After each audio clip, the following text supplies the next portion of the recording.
राम जय राम जय जय राम। श्री राम जय राम जय जय राम।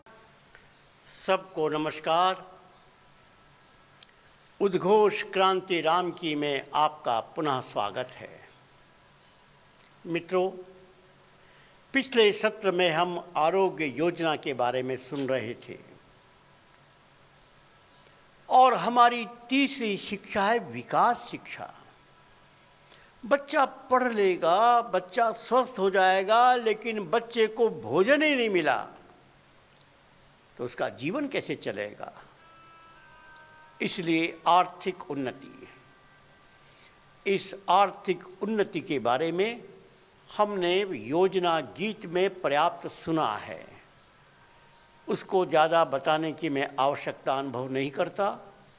हमने तीन माताएं, धरती माँ, गौ माँ, गंगा माँ के आधार पर गौ माता के गोबर मूत्र के आधार पर खेती, जैविक खेती और कृषि आधारित कुटीर उद्योग और आज के समय में नौजवानों को कंप्यूटर सिखाना, बेटियों को सिलाई कढ़ाई सिखाना और अनेक प्रकार के स्थानीय कुटीर उद्योग के माध्यम से गांव का विकास। और अब तो एक और अच्छी बात हो गई है कि सारे देश और दुनिया में जैविक उत्पाद के बारे में एक जागरूकता निर्माण हुई है। और इसलिए एक समय वो था जब केमिकल फर्टिलाइज़र का डंका बजता था। यद्यपि अभी भी केमिकल फर्टिलाइज़र समाप्त नहीं हुआ है, लेकिन जैविक खाद की महत्ता लोगों ने स्वीकार कर ली है। और अब हम एकल में गौ क्रांति प्रारंभ कर रहे हैं। सारी गौ माताएं जो गौशाला में जेल खाने के समान रहती हैं और किसान जिसको बेच देता है फिर वो कटने के लिए चली जाती हैं। हमने इन सारी गौ माताओं को उसके परिवार में पहुंचाने का अभियान शुरू किया है। अर्थात गांव-गांव में गोवर्धन बनेगा। गांव-गांव में गोबर और गोमूत्र बैंक बनेगा।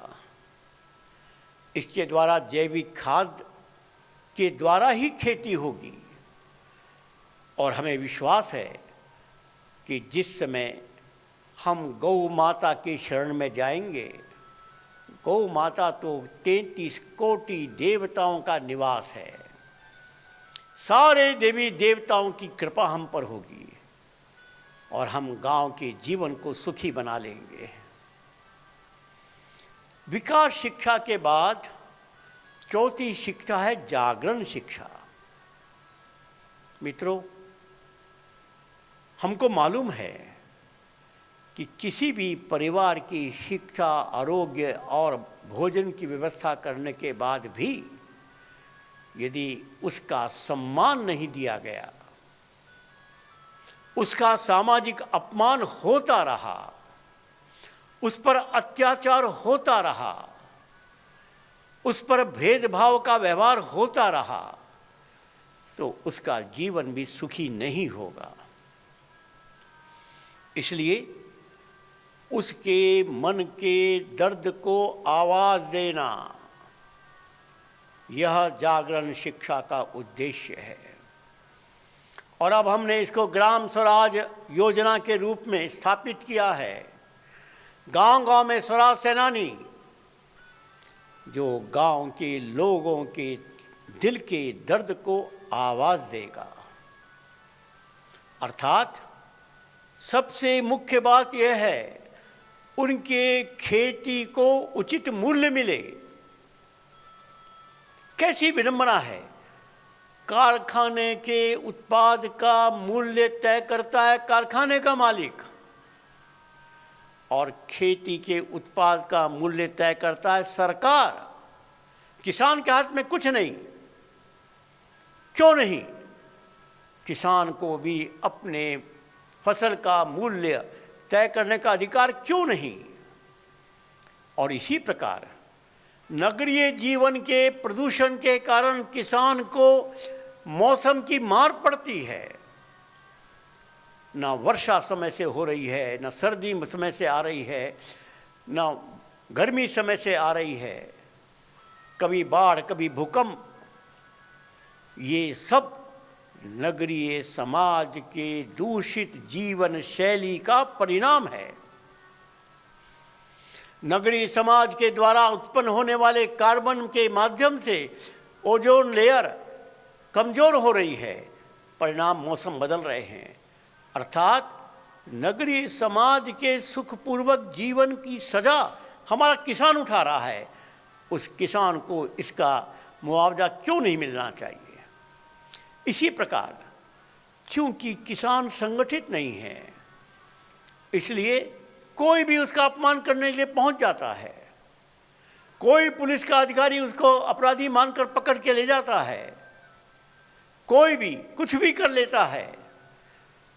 तो हमारा किसान संगठित होना चाहिए, उसका सम्मान रहना चाहिए, उसको सरकारी योजनाओं का पूरा लाभ मिलना चाहिए, सरकारी योजनाओं में चलने वाले भ्रष्टाचार पर प्रहार होना चाहिए, उसको उसका हक मिलने का अधिकार है। इस सब के लिए हमने गांव में जागरूकता का एक अभियान चलाया है। और सबसे बड़ा अपमान होता है राजनीतिक नेताओं के द्वारा। 5 साल में एक बार उनके वोट से चुने हुए नेता 5 साल तक उन पर अत्याचार करते हैं, क्योंकि उनको अभी लोकतंत्र का महत्व नहीं मालूम। हम उनको समझाते हैं कि यह निर्वाचन भारत माँ का पूजन है, ये निर्वाचन संविधान के द्वारा प्रदत्त हमारा अधिकार है। और संविधान ने हमको क्या क्या अधिकार दिए, ये गांव की कुटिया के लोगों तक पहुंचाने का काम जागरण शिक्षा का है। क्योंकि उसको जानकारी नहीं है अपने अधिकारों की, अपने कर्तव्यों की, इसलिए उसका शोषण होता है। जागरण शिक्षा के माध्यम से हमने गांव के लोगों की इस अज्ञानता को दूर करने का संकल्प किया। अभी अभी कोरोना के विषय में एकल अभियान ने गांव के लोगों को कोरोना से बचने का प्रशिक्षण दिया। 1 लाख एकल विद्यालय के माध्यम से और 3 लाख, कुल मिलाकर 4 लाख गांव के हर घर तक ये समाचार पहुंचाने का काम एकल अभियान ने किया। और इसलिए हम गर्व से कह सकते हैं कि एकल के प्रयास से हमारा ग्रामीण भारत बच गया। तो ये 4 शिक्षा भौतिक उन्नति की, लेकिन 5वीं शिक्षा संस्कारित उन्नति की। क्योंकि एक बड़ा संकट और है, यह सेवा स्वार्थ जगाती है, केवल त्याग जगाता है जब गांव का व्यक्ति समाज के लिए कुछ देने की आदत बनाता है। इसलिए दैनिक सत्संग, मैंने पहले ही बताया कि गांव के युवक युवतियों को ही कथाकार बनाकर उनका सम्मान स्थापित करना। बाकी सारे कथाकार जो टीवी में आते हैं, मैं उनको प्रणाम करना चाहूँगा, लेकिन एक बात तो मैं ज़रूर कहूँगा, अरे राम जी की कथा कौन कहेगा जिसके पैर में राम जी के समान कांटे चुभे हों? केवट की कथा कौन कहेगा जो केवट के समान जीवन जी रहा है? बाकी तो फिल्म में भी बहुत से हीरो हीरोइन पाठ करते हैं और दुनिया देखती है मनोरंजन के लिए। क्या कथा कोई मनोरंजन का माध्यम है? मैं एक अनुभव सुनाना चाहता हूँ। श्री हरि सत्संग समिति का स्थापना हो गई थी अयोध्या जी में प्रशिक्षण प्रारंभ हो गया था और उस प्रशिक्षण केंद्र को देखने के लिए हमारे उस समय के वन बंधु परिषद के अध्यक्ष श्रीमान पीडी चितलांगिया जी गए थे अयोध्या। उन्होंने देखा, बहुत प्रभावित हुए और उन्होंने मुझसे प्रार्थना की कि इस सत्र में, वो प्रथम सत्र था बल्कि हमारा प्रयोग सत्र था, उस सत्र के क्या कुछ बालक बालिकाओं को जो प्रशिक्षित कथाकार हैं आप कलकत्ता बुला सकते हैं। मैंने कहा क्यों, क्या आवश्यकता है, मैं उनकी कथा ऑर्गेनाइज करूँगा। मैंने कहा हम बुलाएंगे। अब चूंकि चितलांगिया जी वहाँ की बड़े उद्योगपति थे, वहाँ एक बड़े हॉल में बड़ी संख्या में अच्छे अच्छे उद्योगपति आए थे और हमने भी 4 कथाकारों को, 2 बेटियों को, 2 बेटों को, उसमें एक अंडमान निकोबार की भी, उनको 4 विषय दिया, कोई केवट का, कोई शबरी का, और 15-15 मिनट इन चारों को अपना अपना प्रसंग रखने की हमने अनुमति दी। लगभग घंटा 1.5 घंटा यह कार्यक्रम चला। इसके बाद उस कार्यक्रम के जो अध्यक्ष बनाए थे वो बहुत प्रतिष्ठित एक उद्योगपति थे। उनसे प्रार्थना की गई, अब आप अपना अध्यक्षीय भाषण दीजिए। वो जब भाषण देने खड़े हुए माइक के सामने, हम सब बड़े चकित हो गए कि इतनी बड़ी आयु का व्यक्ति बच्चों के समान फूट फूट कर रो रहा है। मुझे लगा पता नहीं क्या हो गया। मैं दौड़कर उनके पास गया, कोई अनहोनी तो नहीं हो गई। लेकिन थोड़ी देर के बाद वो शांत हो गए और उन्होंने पहला वाक्य बोला, मैं तो रो रहा था, तुम क्यों रो रहे हो। तब ध्यान में आया कि वहाँ बैठे हुए हर व्यक्ति की आंखों में आंसू हैं। तब उन्होंने बताया कि मैंने न जाने कितनी कथाओं का आयोजन कलकत्ता में कराया है, ऐसा कोई भी बड़ा कथाकार नहीं जिसकी कथा मैंने सुनी नहीं, जिसकी कथा का आयोजन नहीं किया। लेकिन आज की कथा में और उनकी कथा में एक मौलिक अंतर है। वो केवट की कथा सुनाते थे, आज केवट अपनी व्यथा सुनाने आया है। वो शबरी की कथा सुनाते थे, आज शबरी अपनी व्यथा सुनाने आई है। कथा और व्यथा में तो अंतर होता ही है। व्यथा सुनकर किसके मन में दर्द पैदा नहीं होता। बस उसके बाद इस कथा आयोजन को, हरि कथा योजना को मानो 4 पंख लग गए। देश भर में यह प्रारंभ हुआ और इसके परिणाम स्वरूप गांव-गांव में जीवन शैली में परिवर्तन आया। आज मुझे कहते हुए गर्व है कि हमारे कथाकारों ने अपने प्रतिभा से न केवल भारत को जीता बल्कि अमेरिका को भी जीता। मेरे साथ जो कुछ कथाकार भाई बैठे हैं, ये तीनों अमेरिका होकर आए हैं। वहाँ उन्होंने अपनी सांस्कृतिक प्रस्तुति दी और सारी अमेरिका पागल होकर एकल की प्रशंसक बन गई। मैं भी अमेरिका अनेक बार गया हूँ, मैंने भी वहाँ एकल समझाया है, लेकिन मैं ईमानदारी से स्वीकार करता हूँ कि मेरे इन कथाकारों ने जिस प्रकार से वहाँ के लोगों को प्रभावित किया, हम लोग सोच भी नहीं सकते। क्योंकि उनको लगा कि गांव का ये सामान्य परिवार का यह युवक या युवती, उसका ये परफॉर्मेंस, यह एकल की मानो पहचान बन गई।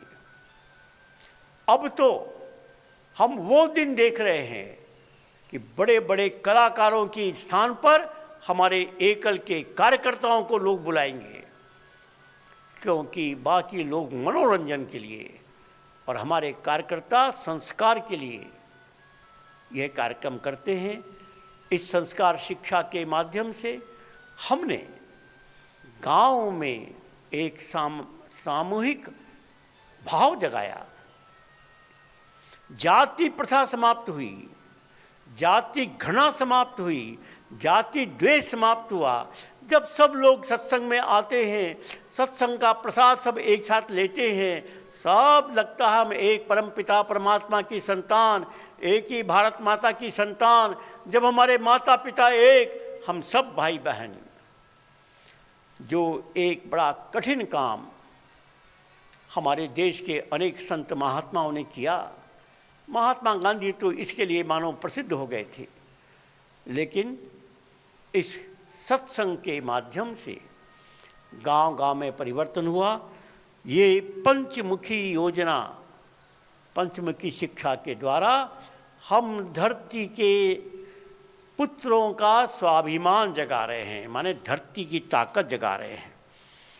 इसके बाद कहा गया गांव-गांव जइयो जी, हनुमत जगाइयो जी। हमारे कार्यकर्ता गांव-गांव जाते हैं, क्यों जाते हैं, क्या उद्देश्य है? हनुमान को जगाना, गांव के युवा को हनुमान बनाना, संगठन करना, राम जी की सेना का गठन करना। क्योंकि हमने तो भारत माँ के आंखों के आंसू पोंछने का संकल्प किया है, हमने देश को सुखी बनाने का संकल्प किया है, और इसलिए सेवा हमारा एंट्रिंग पॉइंट है, प्रवेश मार्ग है। लक्ष्य तो संगठन है, लक्ष्य तो शक्ति जागरण है। ये भक्ति जब संगठन के साथ जुड़ेगी, शक्ति का निर्माण होगा, और दुनिया में शक्ति की पूजा होती है। शक्तिशाली परिवार, शक्तिशाली समाज, शक्तिशाली देश दुनिया में सम्मान के पात्र बनते हैं। इसलिए हमने गांव-गांव में संगठन करने का संकल्प जगाया, और संगठन करने का माध्यम हमारा सत्संग। अभी तक साप्ताहिक सत्संग पर हम आग्रह कर रहे थे। इस करुणा अवतार ने दैनिक पारिवारिक सत्संग की आदत लगा दी, और अब तो जब सरकार की अनुमति मिलेगी सामूहिक कार्यक्रम करने की, हमको बड़ी आसानी से गांव-गांव में दैनिक सत्संग हम शुरू करेंगे। हर घर में अब सत्संग की आदत शुरू हो गई, हनुमान चालीसा शुरू हो गया, हनुमान परिवार बनना शुरू हो गया। लाखों परिवार हनुमान परिवार बन गए, और अब तो हमारे मन में एक सपना भी हुआ कि 8 करोड़ परिवार गांव में, 2 करोड़ परिवार शबरी बस्ती में, 10 करोड़ परिवारों को हम हनुमान परिवार बनाएंगे। बस उसकी ताकत के सामने दुनिया झुकेगी।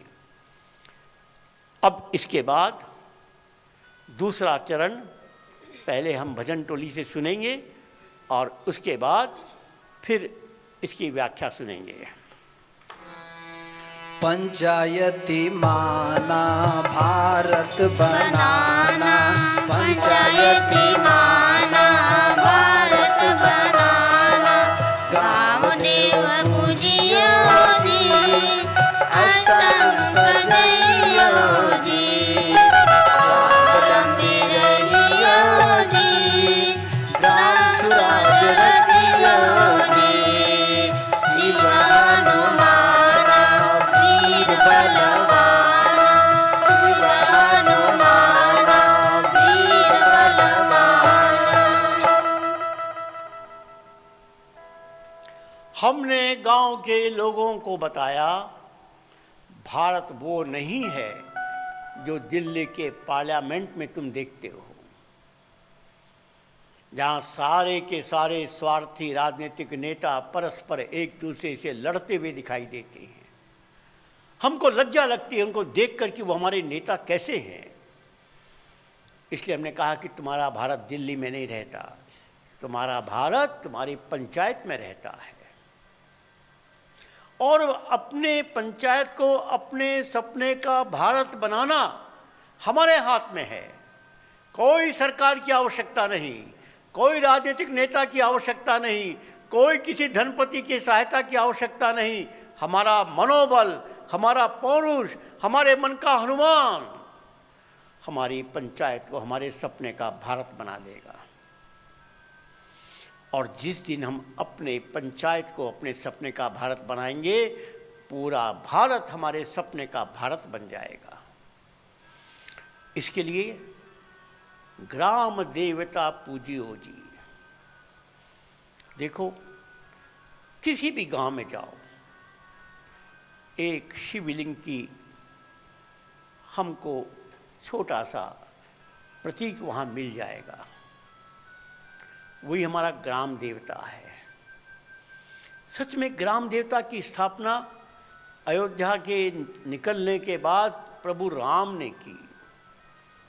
जिस भी गांव में गए उन्होंने शिव जी की स्थापना की, और अपनी यात्रा के अंत में रामेश्वरम में शिव जी की स्थापना की, क्योंकि शिव ही वो आदि देवता हैं जो हमारे गरीब समाज को प्रेरित कर सकते हैं। मैंने घटना सुनाई थी।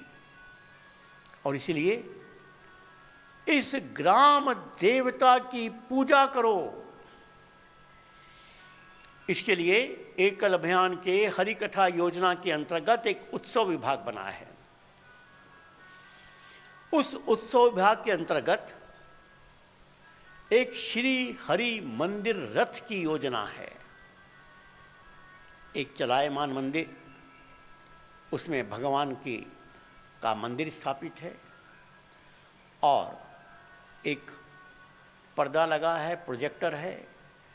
रात को रामायण महाभारत जो बनी है उसको प्रदर्शन करते हैं, और वो गांव-गांव में जाता है। इसके पीछे का हमारा चिंतन क्या है? हमारा चिंतन यह है कि हम परमात्मा को भी दंड दे रहे हैं, और इस परमात्मा ने भक्ति दी गांव वालों को और शक्ति दी नगर वालों को।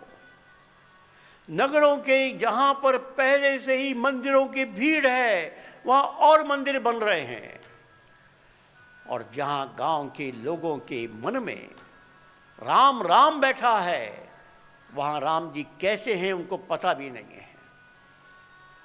और इसलिए हमने भगवान से कहा कि बैठो उसी गाड़ी में, चलो उस सड़क पर, जाओ गांव में, गांव की देवता की पूजा तुम करो,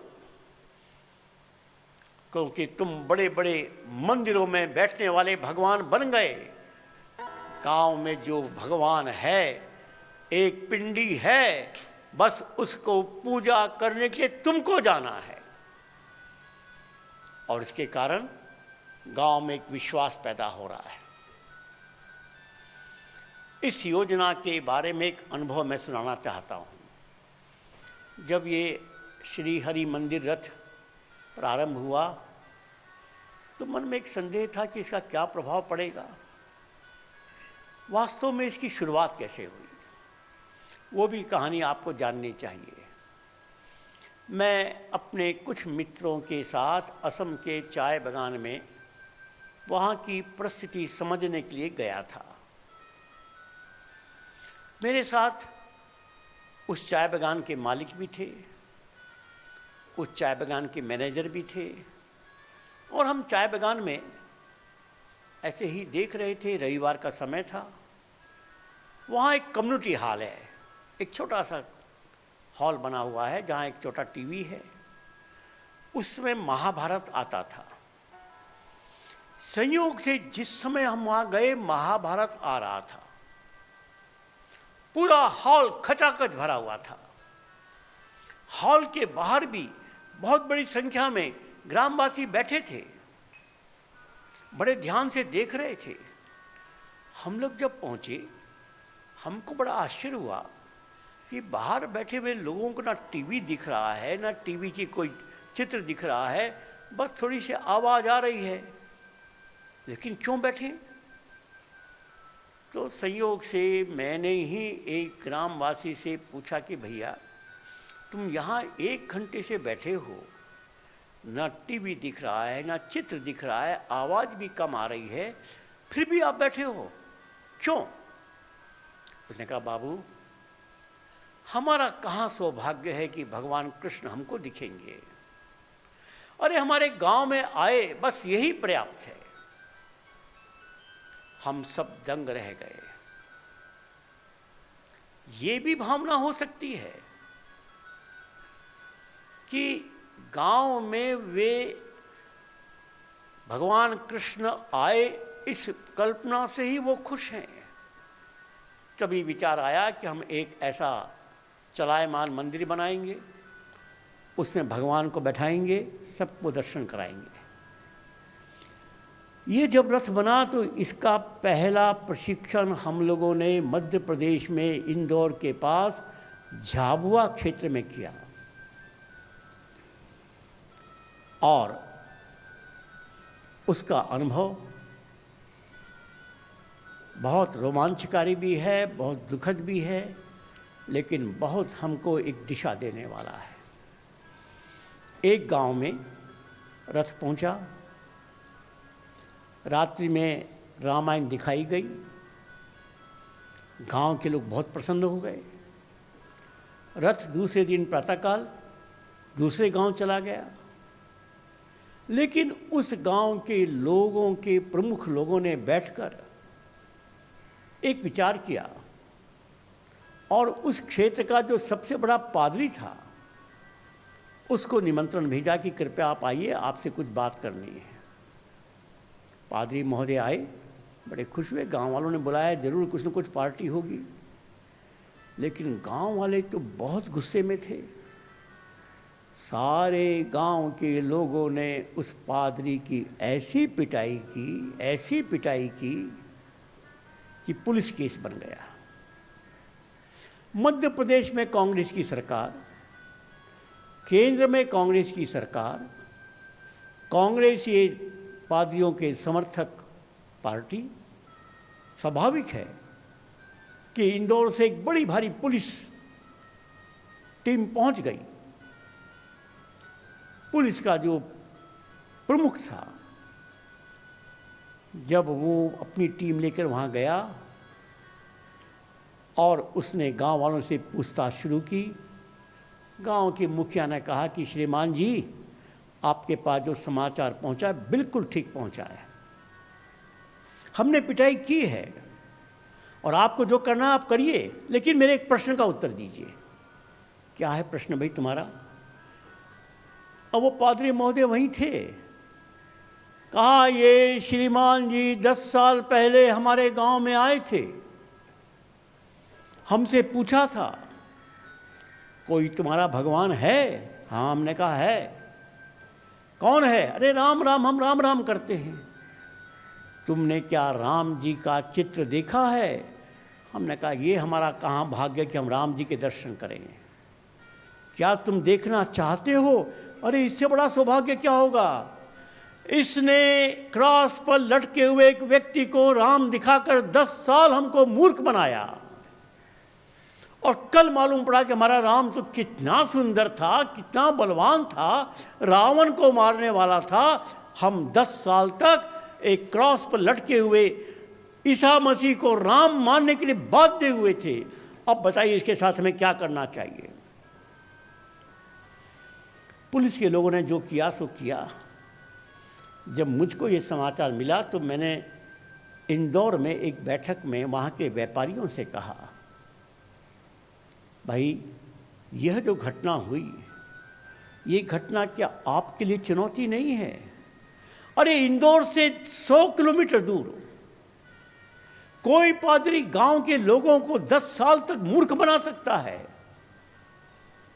और तुम में से कोई नहीं गया। राम जी की मूर्ति तक उन्होंने नहीं देखी, राम जी का कैलेंडर भी नहीं पहुंचाया। ये हमारे लिए चुनौती की बात है। लेकिन मित्रों, जब से ये हरि कथा योजना शुरू हुई, हरि मंदिर रथ शुरू हुआ, गांव गांव में एक नए प्रकार का उत्सव का माहौल बन गया। रात भर लोग बैठते थे। एक बड़े मज़ेदार किस्सा भी है।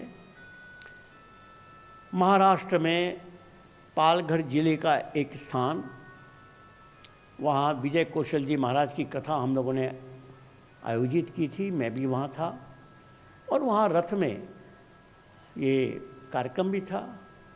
मुझे भी लगा कि जरा देखें रथ का कार्यक्रम होता कैसे है, क्योंकि मैंने सुना था, देखा नहीं था।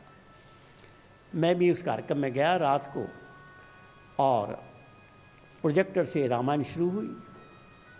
अब प्रोजेक्टर की क्षमता है कि 3-4 घंटे से अधिक नहीं चल सकता, उसके बाद वो खराब होने की संभावना होती है, उसका बल्ब फ्यूज हो जाता है।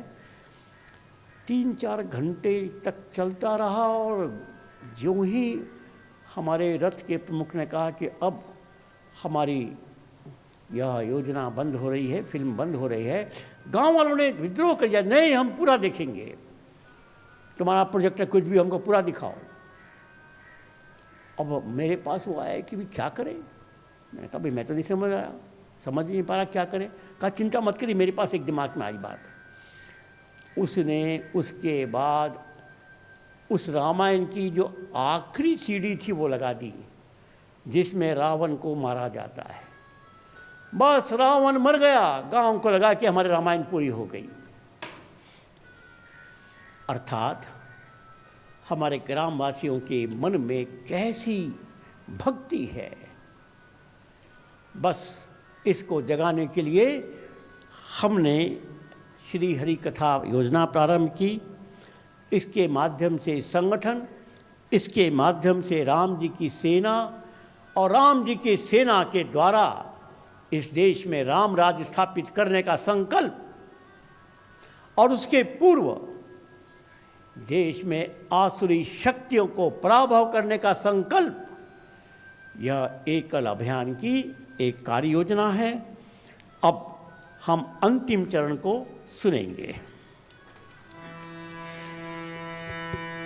आगम पुराना सब ही बखाना, आगम पुराना सब ही बखाना, सत धर्म रखियो जी, विजय श्री पाइयो जी, मंदिर बनाइयो जी, राम राज गाइयो जी, शिव हनुमाना वीर बलवाना, शिव हनुमाना वीर बलवाना।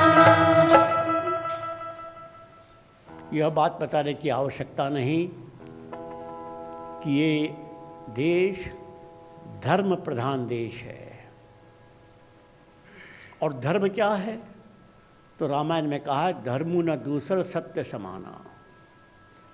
सारे आगम निगम पुराण सब एक ही बात कहते हैं,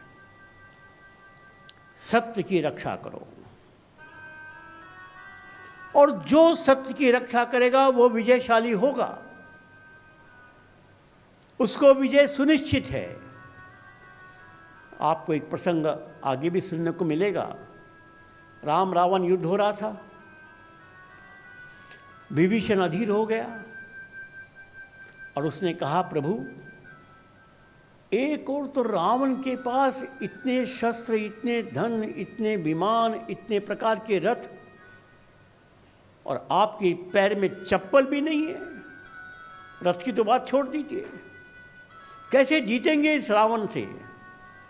राम ने कहा विभीषण, जिसके पास धर्म रथ है उसको जीतने वाला दुनिया में कोई पैदा नहीं हुआ। पूछा धर्म क्या है?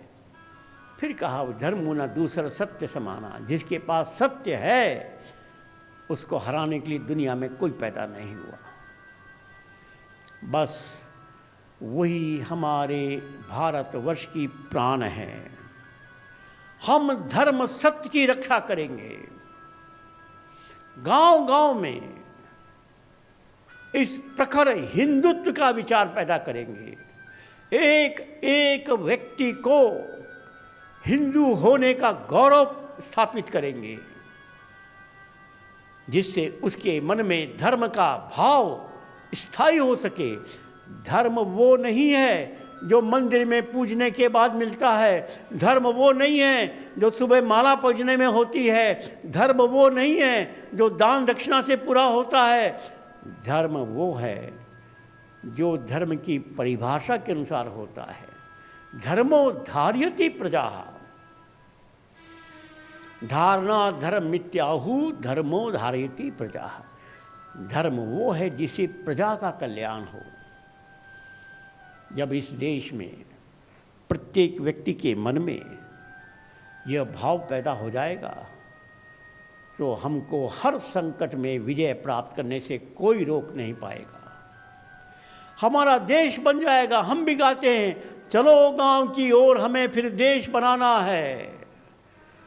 ये गांव की ओर का ये प्रस्थान, हम एक नए भारत का निर्माण कर रहे हैं। और उस नए भारत का नाम प्राचीन काल से राम राज का चर्चा की गई है, जहाँ दैहिक दैविक भौतिक तापा किसी को नहीं व्यापक कर रहा है। इस प्रकार एकल अभियान अपनी पंचमुखी योजना और संगठन पद्धति से पूरे देश में परिवर्तन की कल्पना कर रहा है। एक बार मैं भजन मंडली से प्रार्थना करूंगा, पूरा गीत एक साथ सुनाए, उसका आनंद दूसरा है। अभी तो अर्थ के लिए मैंने बीच बीच में बताया। एक बार हम सब मस्ती के साथ ये गीत सुनेंगे और ये गीत हमारा सबके गांव का स्थायी गीत बन जाएगा। आइए इस गीत का आनंद लेते हैं। शिव हनुमाना वीर बलवाना, शिव हनुमाना वीर बलवाना। राम राम कहियो जी, मोर मन बसियो जी। विनती सुनियो जी, रक्षा करियो जी। शिव हनुमाना वीर बलवाना, शिव हनुमाना वीर बलवाना। पंचमुखी बाना धरती जगाना, पंचमुखी बाना धरती जगाना। गाँव गाँव जइयो जी, हनुमत गइयो जी। संगठन करियो जी, राम सेना गढ़ियो जी। शिव हनुमाना वीर बलवाना, शिव हनुमाना वीर बलवाना। पंचायती माना भारत बनाना, पंचायती माना भारत बनाना। गाँव देव पूजियो जी, अस्तंग सजइयो जी। स्वावलंबी रहियो जी, ग्राम स्वराज रचियो जी। शिव हनुमाना वीर बलवाना, शिव हनुमाना वीर बलवाना। आगम पुराना सबहि बखाना, आगम पुराना सबहि बखाना। सतधर्म रचियो जी, विजय श्री पाइयो जी। वीर बनाइयो जी, राम राज लइयो जी। शिव हनुमाना वीर बलवाना, शिव हनुमाना वीर बलवाना। मैं बीच में एक व्याख्या छोड़ गया था, अष्टंग सजइयो जी। ये क्या है अष्टंग? हमारे गांव की सर्वांगी उन्नति के लिए हम 8 समितियां या 8 उप समितियां बनाते हैं। उसमें से 4 समितियां सेवा की हैं, 4 समितियां संगठन की हैं। शिक्षा, आरोग्य, विकास, जागरण समिति, यह हमारी सेवा समितियां हैं। लेकिन बाकी 4 समितियां अर्थात समरसता के लिए व्यसन मुक्ति, महिला समिति, युवा समिति, ग्राम समिति, हमारा संकल्प है, हमारा गांव शिक्षित गांव होगा, स्वस्थ गांव होगा, विकसित गांव होगा, जागृत गांव होगा, समरस गांव होगा, व्यसन मुक्त गांव होगा, सारी दुनिया के सामने सुरक्षा वाला गांव होगा और ग्राम समिति से पूरे देश से जुड़ा हुआ गांव होगा। मतलब हिंदुस्तान के किसी कोने में कोई घटना हुई, उसकी प्रतिक्रिया हमारे गांव में होगी, और हमारे गांव में कोई घटना हुई, उसकी प्रतिक्रिया दुनिया हिंदुस्तान के हर गांव में होगी। यही तो जीवंत गांव देश का लक्षण है। और इसलिए हमने ग्राम समिति के द्वारा अपने को पूरा देश से जोड़ा। और जो महात्मा गांधी कहते थे स्वावलंबी भारत, अभी भी आत्मनिर्भर भारत का आह्वान हमारे देश के प्रधानमंत्री ने किया। अरे ये बात तो 70 साल पहले स्वामी गांधी जी कहकर गए। गांव की आवश्यकता की पूर्ति गांव से होनी चाहिए। गांव का धन शहर में नहीं जाना चाहिए, शहर का धन गांव में आना चाहिए। अर्थात जो हमारे उपयोग की बातें हैं, आवश्यकता है, उस सब का उत्पादन हम गांव में करेंगे।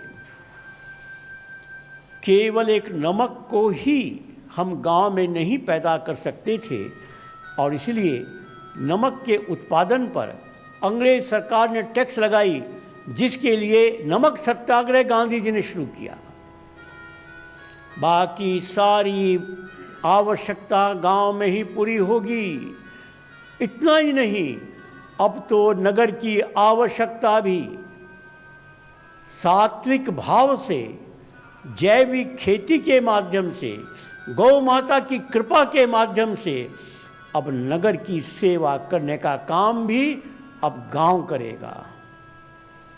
अब नगर का धन गांव में आएगा।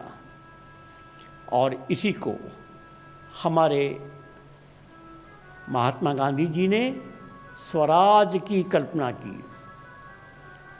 लगभग 100 साल पहले उन्होंने पुस्तक लिखी ग्राम स्वराज, और उन्होंने कहा कि जब तक गांव का निर्णय गांव में नहीं होगा, जब तक गांव के लोगों को अधिकार नहीं मिलेगा, तब तक हमारा देश सुखी नहीं बनेगा। ये ठीक है कि हमारे देश के संविधान ने पंचायती राज को मान्यता दी है, लेकिन संविधान की मान्यता से उसका क्रियान्वयन ठीक से नहीं हो रहा है, क्योंकि गांव जागृत नहीं है। और इसलिए हमने ये निर्णय किया कि हम गांव को जगाएंगे, गांव में स्वराज पैदा करें, जगाएंगे। और हमारा सपना है, हम स्वामी विवेकानंद के सपने का भारत बनाएंगे। हम महात्मा गांधी के चिंतन का ग्राम स्वराज लाएंगे। हम डॉक्टर अंबेडकर के चिंतन का सामाजिक सम्मान दिलाएंगे। हम डॉक्टर हेडगेवार की चिंतन का वैभवशाली राष्ट्र बनाएंगे। इसके लिए एकल अभियान आपके सामने सम्मुख है, प्रस्तुत है। मैं आप सब ग्रामवासी, नगरवासियों से आग्रह कर रहा हूं, इस मंच से आइए, एकल अभियान के सदस्य बनिए और देश की भारत माता का आशीर्वाद प्राप्त कीजिए। इतना ही निवेदन के साथ सबको नमस्कार, धन्यवाद।